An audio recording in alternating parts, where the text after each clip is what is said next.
And I think we should remember that the backdrop to the Women's Strike for Equality, which was in 1970, was demonstrated in a big way by the Congress to Unite Women in 1969, which we talked about last week, and the passion there and the excitement there of women coming together at an invitation that was put out, I had forgotten this, by the National Organization for Women, and turned into an event where women from all kinds of different starting points came together and discovered one another, and in the process of discovering one another, discovered themselves and their own power. My own coming out as a lesbian as a result of that, it was just one small, in the big sense of things, but for me, a big part of what was going on then. It was a flowering, a blossoming. It was spring. It was spring. And so the National Organization for Women was at that point the only real known organization of women who were taking on women's issues. And it had chapters. Pittsburgh was one of the central places that now existed. There were a bunch of chapters here in Pittsburgh, but there were chapters of now in many places around the country. And Betty Friedan was the public face of now for most people. She was someone who had had the courage to write the feminine mystique, and which got recognized as a coming out of the closet in a sense of housewives saying we are more than what you think we are. And at that point, it was appropriate that people thinking about women's liberation would think of her. However, she was an older woman whose experiences were limited to her class base, the fact that she was white, the fact that she lived a comfortable lifestyle, and were different in many ways, from the experiences and the foundation from which other women were coming into action. It was, and one could have, in her position, it was understandable, but wrong, that she was motivated largely at that time to hold on to her titular position and the position that the National Organization for Women had as being the women's movement. And it was kind of a contradictory thing that now had called a Congress to Unite Women. Maybe, I don't know what her image of that was. And at the same time now wanting to hold on to the authority that it had struggled to gain as a group that stood up for women's rights. So there was that kind of creative friction that was going on all the time back then. And in an effort to hold on to its central position, now called for a continuation of women coming together under their umbrella, essentially, and following the rules that they were used to having, but saw the need to take the spirit and the excitement that was all around now and bring us together in the streets. So to the credit of now, and to the credit of Betty Friedan, she inspired a call for a commemoration of the 50th anniversary of women winning the right to vote, which was 50 years ago, 51 years ago now, 52 years ago.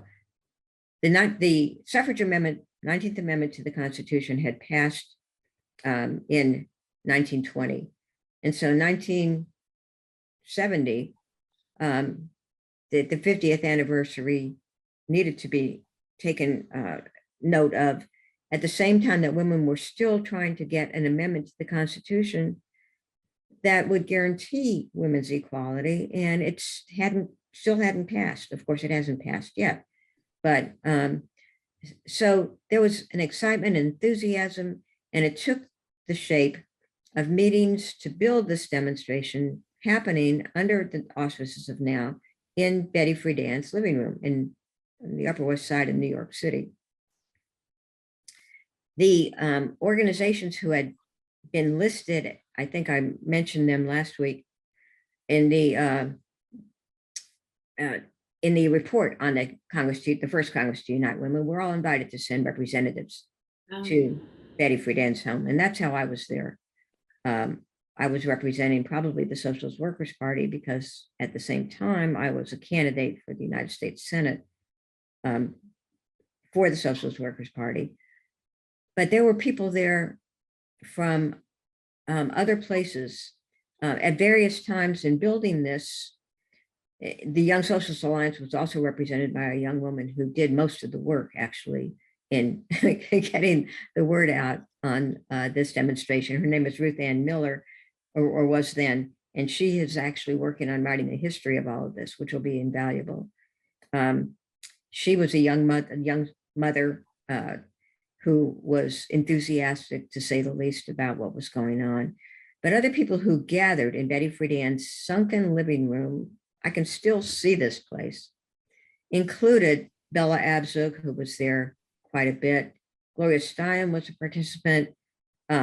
Shirley Chisholm, who was in the process of announcing, or maybe she had already announced candidacy for the presidency of the United States, was a participant in this. Kate Millett, who had written her magnificent book, Sexual Politics, which is literary criticism.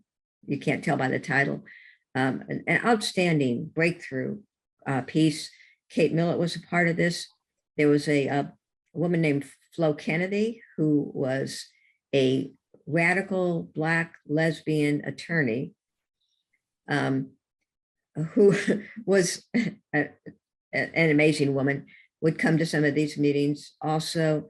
And then there were women who were just the hard behind the scenes, not a big name women who did the work, who were involved in now, who came to these meetings as well. And what was decided was to have a march, which would bring together women under 3 demands. Now, these demands were free abortion on demand, equal pay for equal work, and free 24-hour daycare for all who need it. It's funny to think of these demands because, of course, none of them has been met. And of course, we've had to take defensive action to try and hold on to any of these things that had started to become even legal or institutionalized. And they're all in danger now. They're still in danger now. But back then it seemed, because of the passion and the dynamism and the way that we were all seeing people in the streets around this and other things, which I'll mention in a minute, it made sense to raise what we really wanted. And so calling for legalizing abortion, that was not enough for us, recognizing that even if it were legal, many women could not afford medical care of any kind. And so if abortion were legal, that would surely be a big step forward. But we could see in New York, where it had been somewhat legal, that there were still blocks. So we wanted all women to have what we were seeking. The same thing for childcare. I mean, childcare still is a huge, as we've seen during the pandemic especially, it's a huge unmet need for people. But we didn't want it just for women who worked 9-to-5 jobs. That would have been a tremendous step forward. We wanted it for women who serve us at McDonald's. We wanted it for women who work in coal mines or building buildings. We wanted it for women who didn't have a regular job to go to, but were on call at different jobs. We wanted it for doctors who served us at night. We wanted it for everybody, and men too. So why not ask for what we really wanted? And that was free 24-hour childcare as a right to parents, a right to children, a right for society to treasure our children and give children and their parents what was necessary for them to be able to grow up.